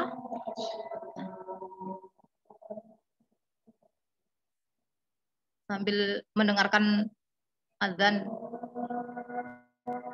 dari Masjid Umaha, mungkin Bapak Ibu bisa melihat di sini contoh ringkasan yang harus Bapak Ibu buat nantinya ini dari salah satu proposal yang lolos.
La ilaha illallah. Bapak kita kembali. Di sini contoh ringkasan yang terdiri dari 500 kata itu memuat permasalahan, solusi dan target luaran. Nah, ini kita lihat di sini ada ringkasan di sini juga harus menunjukkan deskripsi daripada desa mitra. Nah, yang menjadi mitra bukan desa mitra, sorry. Yang menjadi mitra kita itu seperti apa gambarannya, deskripsinya. Nah, kemudian di sini juga ada permasalahan yang disampaikan pada ringkasan, kemudian ada solusi. Nah, solusi, kemudian juga ada target. Jadi dalam ringkasan itu memuat 3 poin penting ini. yaitu terkait dengan permasalahan, solusi, dan target keluaran yang akan dicapai. Kemudian kita lanjutkan pada analisis situasi. Nah, bagaimana kita membuat analisis situasi itu maksimum 2000 kata yang berisi uraian, analisis situasi, dan permasalahan mitra. Jadi ini bisa kita pilih mitra kita itu mitra di bidang ekonomi produktif, itu harus menampilkan profil mitra yang dilengkapi dengan data dan gambar. Kemudian kalau mitra kita itu mengarah kepada ekonomi produktif harus seperti apa. Kemudian untuk mitra yang tidak produktif juga ada poin-poin yang harus disampaikan pada pembuatan analisis situasi. Kemudian permasalahan mitra mengacu kepada butir analisis situasi. Kita menguraikan permasalahan prioritas mitra yang mencakup hal-hal sebagai berikut. Jadi kalau mitranya itu produktif, berarti penentuan permasalahan prioritas mitra baik itu produksi maupun manajemen yang telah disepakati bersama mitra karena sudah produktif. Kemudian bagaimana kalau mengarah ke ekonomi produktif? Berarti di sini penentuan permasalahan prioritas mitra baik produksi maupun manajemen untuk berwirausaha yang disepakati bersama. Kemudian untuk mitra yang tidak produktif secara ekonomi seperti tadi lingkup sekolah, anak jalanan dan lain sebagainya sudah ada di slide tadi. Di sini dinyatakan persoalan prioritas mitra dalam layanan kesehatan. Ya, ada posyandu, puskesmas tadi, kemudian ada pendidikan melalui sekolah mulai dari PAUD, SD, SMP, SMA, keamanan, konflik sosial ya dari ada dunia pesantren, kemudian kepemilikan lahan, kebutuhan air bersih, premanisme, buta aksara, jadi pengentasan buta aksara melalui PKBM atau program pengabdian kepada masyarakat pada pengentasan buta aksara, SKB, sekolah bebas usia. Kemudian di sini menuliskan secara jelas justifikasi pengusut bersama mitra dalam menentukan persoalan prioritas yang disepakati untuk diselesaikan selama pelaksanaan program PKM. Mungkin ini akan saya sampaikan nanti slide-nya bisa Bapak Ibu dapatkan. Jadi kami di sini tidak menggurui Bapak Ibu sekalian. Saya kira kita bersama-sama untuk membuat atau menulis terkait dengan proposal penelitian ataupun pengabdian dengan template atau bagian-bagian tertentu yang menjadi ciri khas dari proposal tersebut. Kemudian di sini harapannya untuk permasalahan mitra itu dibuat tabel. Nah begini untuk bidang penelitian atau pengabdian, silakan Bapak Ibu kalau ada waktu berkunjung ke UMAHA bisa di sini ada Pak Ngibat ini juga luar biasa mendapatkan dana hibah baik itu penelitian dan pengabdian. Saya rasa beliau sudah luar biasa untuk mencermati poin-poin yang terpenting supaya Bapak Ibu semua bisa lolos di dalam hibah internal UMAHA ataupun hibah-hibah lainnya. Tadi Pak Rektor menyampaikan hibah tidak hanya hibah internal, tapi mungkin hibah yang eksternal, artinya hibah yang didapatkan dari pemerintah, hibah yang didapatkan dari joint research dengan internasional, kemudian dengan kemitraan. Nah itu nantinya menurut kami template-templatenya jelas berbeda, tapi kita sama-sama belajar untuk membuat sebuah proposal yang layak untuk didanai. Nah ini ada contohnya ternyata begini, jadi saya juga baru mengetahui bahwa permasalahan itu alangkah baiknya supaya mungkin reviewer itu bisa punya waktu untuk membaca secara cepat, itu kita buat tabel.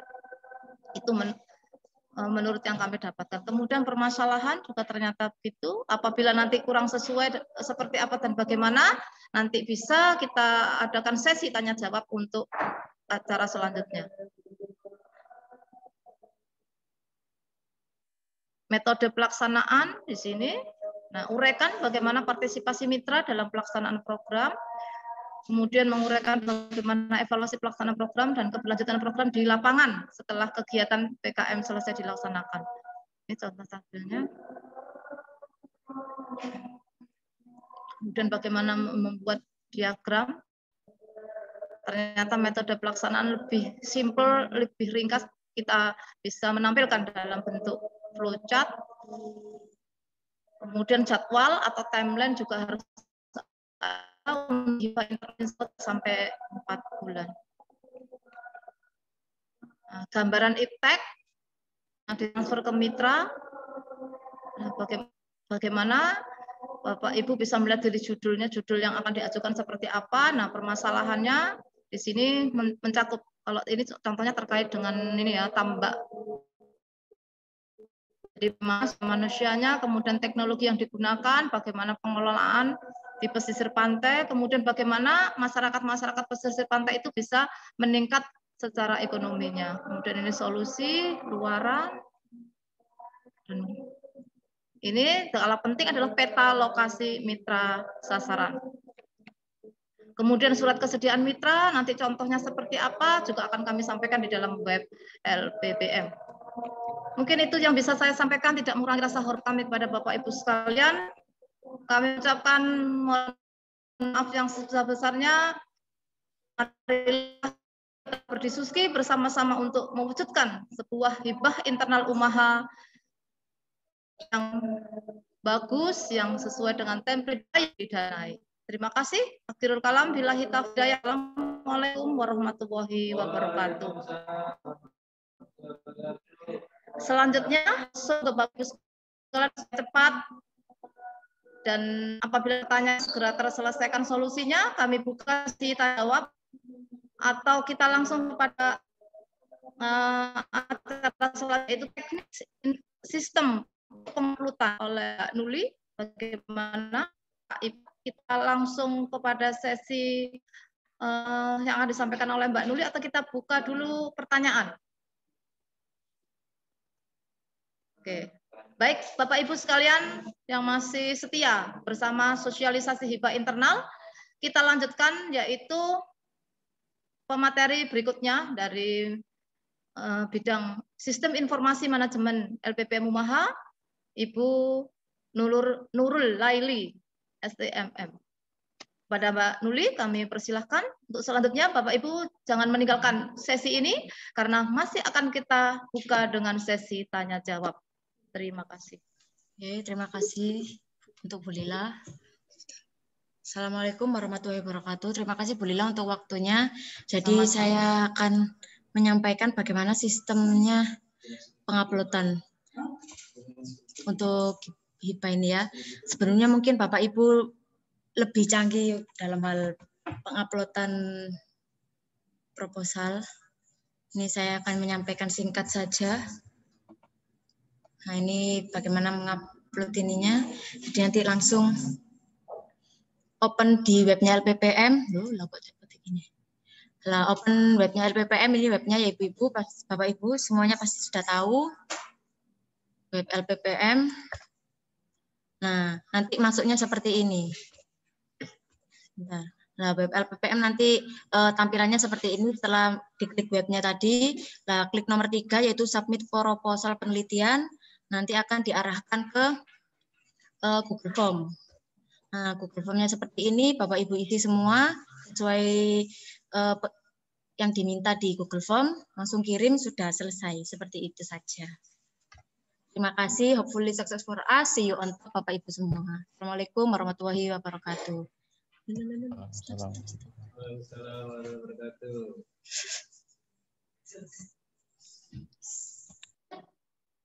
Terima kasih Mbak Nuli, singkat, lengkap, lancar, dan mudah-mudahan kami menunggu upload dari Bapak Ibu sekalian tidak ada yang salah dan semua yang masuk akan didanai. Amin, amin ya rabbal alamin. Baik Bapak Ibu yang masih setia di acara kami siang ini, silahkan bagi Bapak Ibu yang bertanya, sharing section. Bersama-sama kita belajar untuk membuat proposal penelitian ataupun pengabdian kepada masyarakat. Kami persilahkan.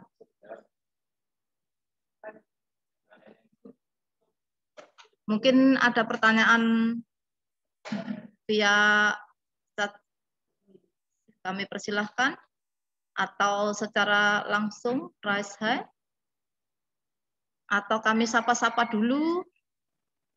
Ini para pakar-pakar dosen Umaha yang Oh iya.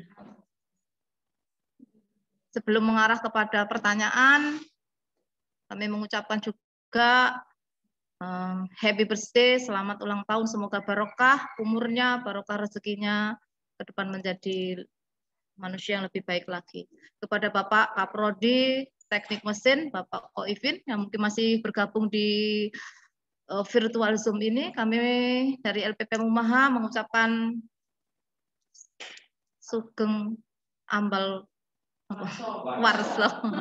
Nah, buat Pak Koifin Kaprodi Teknik Mesin, semoga teknik mesin menjadi lebih jaya, lebih terbaik ya intinya untuk Umaha. Terima kasih. Kami persilakan kepada Bapak Ibu. Kami buka pertanyaan.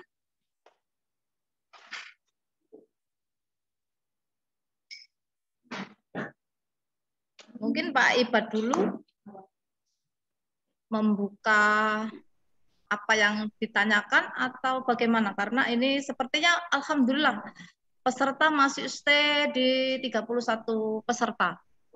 Ya, mudah-mudahan tidak acara ini tidak membuat kita lelah, ngantuk karena mungkin Zoom ini juga melelahkan ya dari pagi hingga sore ini.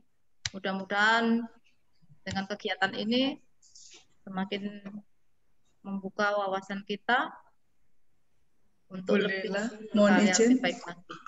Terima kasih. Sepertinya Bu Dr. Ratna Ekasari ada yang disampaikan. Ini ada yang bertanya bahwa mohon izin bertanya untuk dosen tugas belajar dan izin belajar, apakah juga diperkenankan untuk ikuti hibah internal ini? Untuk tugas belajar, mohon maaf, mungkin bisa diberikan kesempatan kepada yang lain dulu, ya Ibu, karena atau Bapak, karena panjenengan kan sudah mendapatkan beasiswa gitu ya kalau tugas belajar. Kalau izin belajar monggo enggak apa-apa. Asalkan proposal yang disampaikan nanti kepada LPPM atau kepada kampus adalah proposal yang belum pernah didanai. Jadi kalau seandainya panjenengan sudah mendapatkan seperti Bu Desi sudah lolos PDD, pangapunten, karena biarkan mungkin teman-teman yang lain yang bisa mengajukan. Jadi Bu Desi pangapunten sangat mungkin bisa memberikan kesempatan kepada yang lain gitu. Jadi yang penting pada saat sudah didanai, pangapunten Bapak Ibu mungkin biar teman-teman juga merasakan gitu ya, karena ini sedikit tapi rata gitu maksudnya. Seperti itu. Jadi kalau tugas belajar pangapunten belum, tapi kalau izin belajar monggo, asalkan proposalnya belum pernah didanai. Jadi maksudnya mohon maaf, penelitiannya belum pernah didanai, seperti itu. Jadi kalau yang sudah diterima PDD atau mungkin postdoktoral atau mungkin yang lain, pangapunten mungkin bisa mencari yang lain, seperti itu. Atau kemarin yang belum lolos PKM, dan seperti saya ini kemarin sudah mengajukan proposal desentralisasi tapi belum lolos, ada juga yang mengajukan penelitian terapan juga belum lolos, monggo kalau mau mengajukan. Nah, gitu. Jadi memberi kesempatan pada yang belum lolos untuk bisa lolos. Jadi sama-sama merasakan Bapak Ibu. Monggo mungkin yang mau bertanya lagi. Mungkin nanti akan juga dibantu sama tim LPPM yang lain untuk menjawab.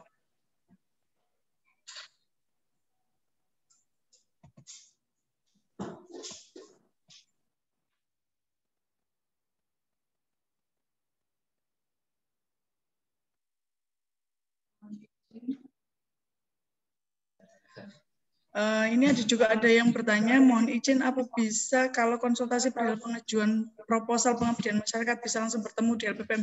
Monggo Pak Doni, ini kebetulan bertanya Pak Doni Perdana. Monggo Pak Dokter, ditunggu. Ada Bu Lila, pakarnya pengabdian, juga Pak Ibad yang sudah 2 kali diterima proposalnya di pengabdian masyarakat di PKM.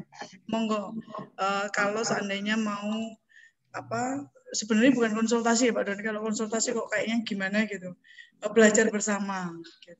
Maksudnya kita sama-sama belajar untuk pengajuan proposal ini seperti apa. Gitu. Jadi bukan konsultasi kok kayaknya gimana gitu. Kan Pak Doni lebih hebat, saya yakin lebih hebat daripada kita. Monggo Pak Doni. Yang lain mungkin, nah itu sudah dijawab juga sama Bu Lila. Silakan, kami tunggu kehadirannya.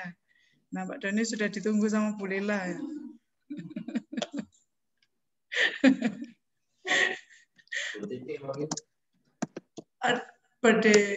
Ada yang mau menanggapi? Mohon maaf. Bu Titi. Pak Ibet mau nambahi keterangan saya mungkin? Ya, saya kira udah cukup nggih, Bapak Ibu yang tadi bertanya terkait izin belajar sama tugas belajar. Saya tidak tahu nih kok diam. Jangan-jangan diam-diam tapi sudah submit nanti Mbak Nili ya. Mbak Nili sudah harus siap-siap nih buka Google Form-nya begitu ya. Cuma sekali klik Bapak Ibu langsung bisa masuk dan bisa kita terima nanti. Nah ini Pak Doni sudah menyiapkan ya draft proposal. Memang dosen rumah itu diam tapi langsung. Ya, dosen rumah itu orangnya diam-diam, tapi menghanyutkan. Seperti Pak Ibet. Dua masuk. Bapak Ibu, kemarin terutama yang pengapunten yang mungkin belum lolos PKM bisa mungkin langsung disubmitkan ke sini. Tapi ya memang beda jauh ya Bapak Ibu. Tapi ya enggak apa-apalah. Sama-sama belajar. Ajang belajar. Monggo.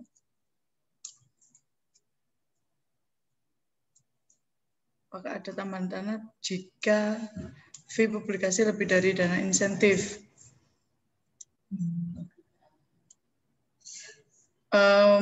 Ini kayaknya yang ditanyakan ini seperti kalau di Simlitapmas gitu kan ada dana untuk luaran tambahan begitu mungkin yang dimaksudkan ya Bu ya. Begini Bu, sesuai dengan insya Allah SK Rektor nomor berapa tadi ya sudah sempat disampaikan Pak Ibad, apabila jika Q2 ya Pak Ibad ya, Q2, Q3 atau Q1 ya, itu bisa mengajukan lagi, benar nggih Pak Ibad ya. Seperti itu mungkin nanti bisa ditambahkan sama Pak Ibad. Jadi seperti ini Bapak Ibu ini yang dimaksudkan, ini ada yang bertanya apakah ada dana tambahan jika fee publikasi lebih dari insentif, lebih dari dana insentif. Maksudnya kalau untuk Scopus Q1, Q2, Q3 mungkin ada pengajuan lagi Bapak Ibu. Nanti mungkin bisa disampaikan ke Pak Ibad. Maksudnya dan mungkin Pak Ibad bisa menyampaikan lagi yang lebih gamblang daripada saya. Tapi kalau untuk yang seperti yang di Simlitapmas itu yang untuk ada dana luaran tambahan lebih dari yang diajukan di proposal, pangapunten belum ada. Semoga nanti karena Bapak juga Pak Rektor mengikuti acara ini, terus nanti tiba-tiba Bapak, oh ya yang Q1 atau Q2 nanti tak tambahi sendiri, gitu. Ya, amin, gitu nggih. Semoga, gitu. Nah, mungkin bisa ditambahkan Pak Ibad untuk yang pengajuan Scopus itu. Bu Ratna mungkin bisa menambahkan. Jadi selama ini yang sudah jalan Bapak Ibu banyak ya adalah dosen-dosen rumah yang sudah mengajukan artikel yang dipublikasikan di jurnal Scopus minimal Q3. Sudah ada kemarin yang LPPM. LPPM tugasnya adalah memvalidasi Bapak Ibu sesuai SK Rektor yang memberitahukan bahwa apabila ada dosen rumah yang berhasil mempublikasikan artikelnya di jurnal Scopus minimal Q3 itu dapat insentif sebesar 10 juta begitu. Tetapi tetap finishingnya adalah di keuangan Bapak Ibu. Kalau LPPM jika memang keluarannya betul ya memang terindeks Scopus minimal Q3 kita akan memvalidasi sesuai dengan ketentuan yang berlaku. Jadi monggo Bapak Ibu meskipun dana hibah internalnya 2 juta, monggo kita sama-sama memanfaatkan kesempatan ini biar nanti kita dapat artikel terindeks Scopus minimal Q3, nah nanti dapat tuh 10 juta misalnya begitu. Jadi ini motivasi kita bersama Pak. Saya kira Oke, matur nuwun Pak Ibad. Ini juga ada yang tambahan selain pengeluaran wajib, apakah diwajibkan salah satunya? Boten Ibu. Jadi yang diwajibkan ya luaran wajib yang seperti sudah disampaikan Pak Ibad tadi. Ya hanya masuk ke jurnal, ya. Masuk ke jurnal terindeks Sinta 1 sampai 6. Monggo dipilih salah satu. Cuman kalau seandainya mau kepingin, wah kok ada haki tambahan, ada ini, kepingin juga ada book chapter atau mungkin buku ajar dan sebagainya, monggo. Kalau mau minta tolong untuk kepengurusan haki, bisa langsung ke Mbak Nuli. Kalau seandainya Bapak Ibu kesulitan atau mungkin belum bisa, walaupun ini di luar hibah internal, Bapak Ibu. Ini boleh, saya bukan mempromosikan Mbak Nuli, tapi boleh minta tolong ke Mbak Nuli untuk kepengurusan haki, monggo. Ya sama-sama Ibu. Terima kasih juga atas pertanyaannya.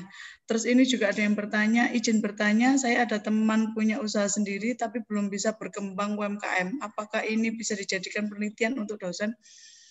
Intinya ini kan kebetulan yang bertanya karena prodinya sama dengan saya, maksudnya FEB juga gitu ya, bisa Ibu. Jadi karena juga di FEB insya Allah roadmap penelitiannya adalah mengarah ke pengembangan UMKM. Jadi walaupun itu UMKM-nya belum bisa berkembang, justru memang kita yang harusnya bisa mengembangkan itu sebagai tenaga dosen gitu ya, maksudnya mungkin membantu gitu. Itu bisa ke pengabdian sebenarnya Ibu. Walaupun juga bisa ke penelitian gitu. Jadi ini bisa loh Ibu ngajukan satu penelitian dan satu pengabdian, nanti yang lolos yang mana. Ini saya ajari clue-nya. Jangan rame-rame, nanti saya dimarahi Pak Ibad.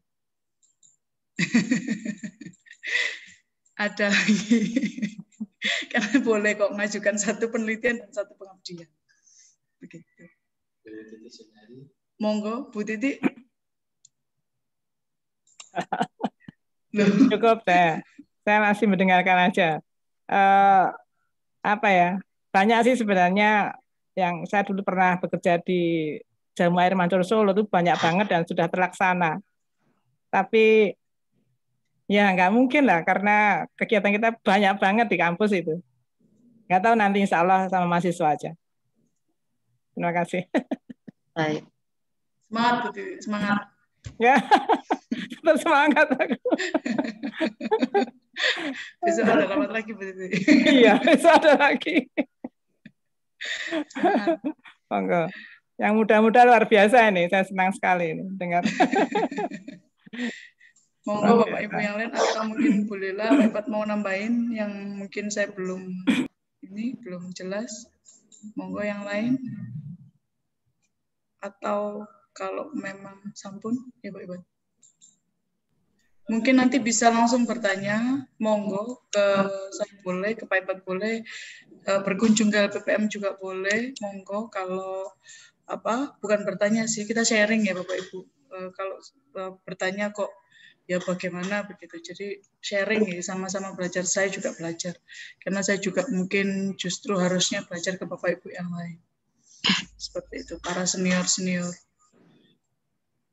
Monggo. Sudah atau ada lagi yang mau ditambahkan? Bolehlah Pak Ibad, Mbak Nuli. Pada dasarnya dosen UMA semuanya, mungkin ini memang kalau bisa dikatakan pertama kali dosen baru tahun 2017. Tapi sepengetahuan saya dan hibah internal yang mulai tersistematis adalah baru tahun 2021. Jadi mulai dari proposal, penetapan yang diterima siapa, kemudian kita kawal monitoringnya, seminar hasilnya, dan lain sebagainya. Harapannya ini nanti adalah di LPPM itu Bapak Ibu, kita itu kadang ngiri kalau ke LPPM kampus tetangga gitu ya. Di ruangan itu banyak sekali laporan penelitian sama laporan pengabdian. Tetapi begitu di UMAHA, mohon maaf, mungkin hanya ada laporan penelitian atau pengabdian yang simply tapmas begitu. Yang benar-benar didanai oleh internal itu masih belum ada begitu. Jadi mudah-mudahan ini adalah langkah awal yang bagus gitu, sehingga nanti Bapak Ibu kalau ke LPPM itu bertumpuk-tumpuk begitu ya, laporan penelitian, laporan pengabdian dari berbagai fakultas di UMA. Itu mungkin harapan atau mimpi kita bersama. Sehingga apa? Karya dari Bapak Ibu dosen itu memang nanti akan berlabuh di LPPM UMAH, dan juga nanti ke depan barangkali ada inkubator bisnis atau apalah namanya yang memang menghilirisasi hasil penelitian dan juga pengabdian Bapak Ibu dosen. Jadi monggo ini dimanfaatkan kesempatan yang baik ini. Betul tadi kata Bu Titi, memang yang muda-muda barangkali yang agak terkendala ini karena PDP kita udah tidak bisa, sehingga ini menjadi kesempatan untuk barangkali menyelesaikan artikel ini minimal untuk pengajuan proposal. Saya kira itu.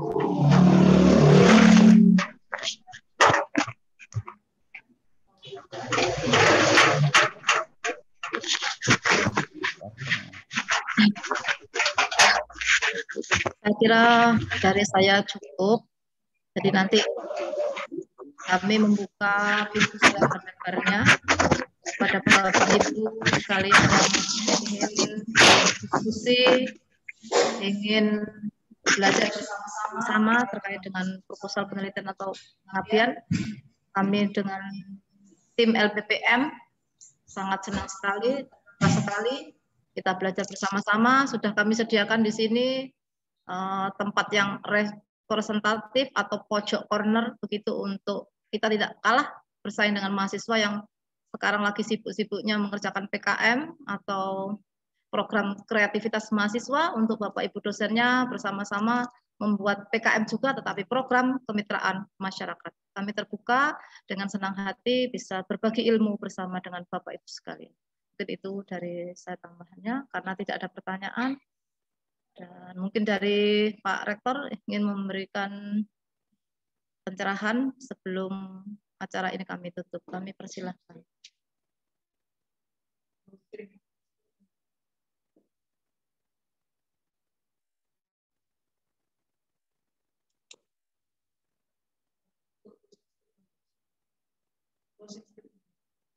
Assalamualaikum, Pak Rektor masih bergabung di acara ini. Kami menunggu Bapak untuk memberikan closing statement.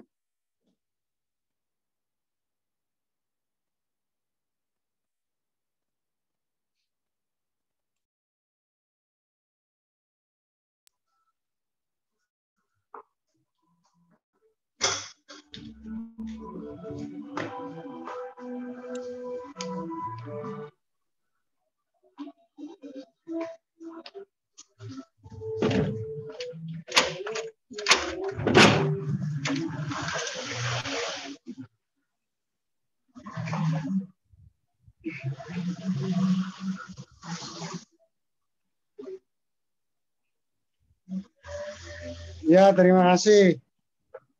Bapak Ibu sekalian, saya memonitor tadi. Yang pertama, tolong bantu saya supaya saya tidak 5G. Apa itu 5G? Lah ya cek goblok, rektor UMAH itu.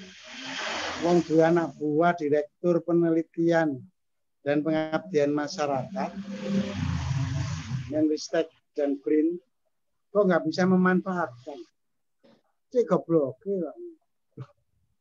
Jadi yang bisa manfaatkan ya kita ini loh, sudah anak buah saya, kita yang menjadikan dia direktur di penelitian dan pengabdian masyarakat.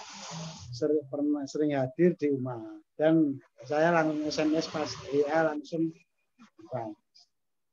termasuk ke penelitiannya yang LPDP. Kenapa LPDP tidak kita lanjuti? Kita punya pengalaman di LPDP. Kalau nggak ada yang masuk ke LPDP, yang sekarang itu apa? LPDI.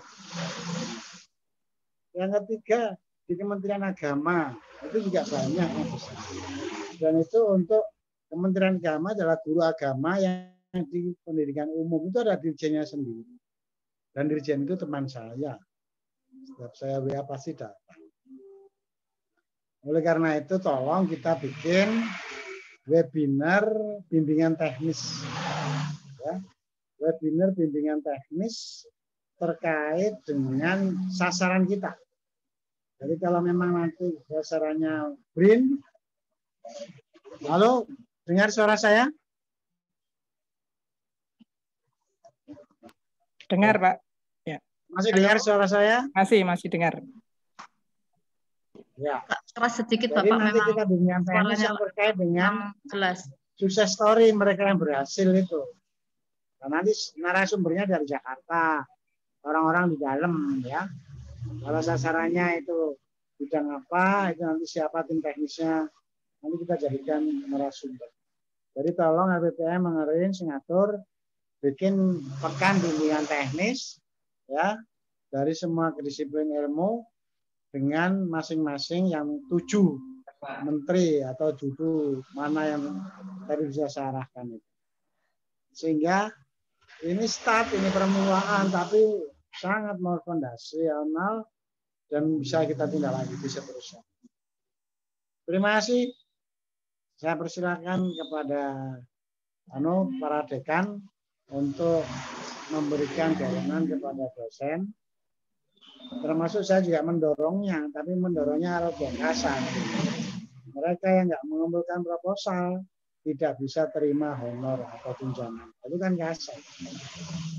Jadi saya juga, nah ini untung ini, dosen-dosen ini untung ini.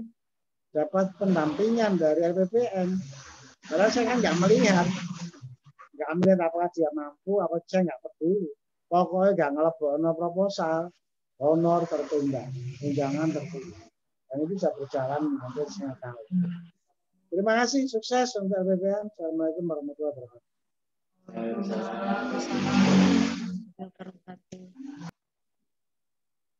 Terima kasih apa yang disampaikan oleh Pak Rektor menjadi PR kita semua.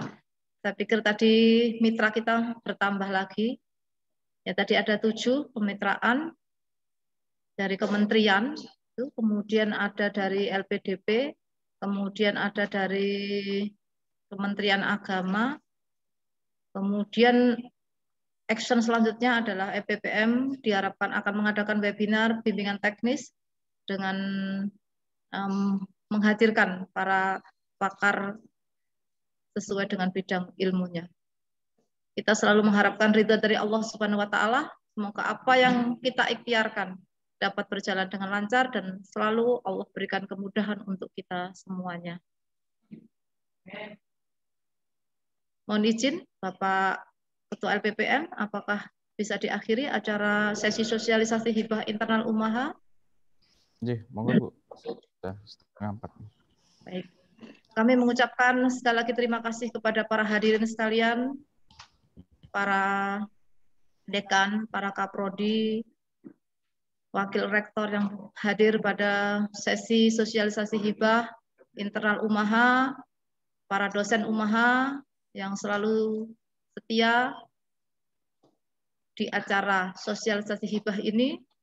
Kami mohon maaf atas segala kekurangan dan mudah-mudahan kita selalu sehat, diberikan lapang hati, lapang dada untuk menerima segala masukan, untuk menerima segala kebaikan untuk kita semuanya, dan tidak pernah lelah kita untuk terus berkarya demi mewujudkan dedikasi kita untuk bangsa, negara, dan agama. Terima kasih. Kami dari LPPM, Bapak Khairul Ngibat, selaku Ketua LPPM, terima kasih yang sudah memfasilitasi acara ini. Bu Ratna, selaku Direktur Penelitian, dan tim SIM atau Sistem Informasi LPPM, Mbak Nuli dan Pak Samsi, kami mengucapkan terima kasih, serta para hadirin sekalian yang tidak bisa kami sebutkan satu persatu. Selamat menyusun proposal hibah penelitian ataupun pengabdian kepada masyarakat Umaha 2021. Terima kasih. Akhirul kalam. Wallahul muwaffiq ila aqwamit thoriq. Assalamualaikum warahmatullahi wabarakatuh. Waalaikumsalam warahmatullahi wabarakatuh. Selamat beraktivitas.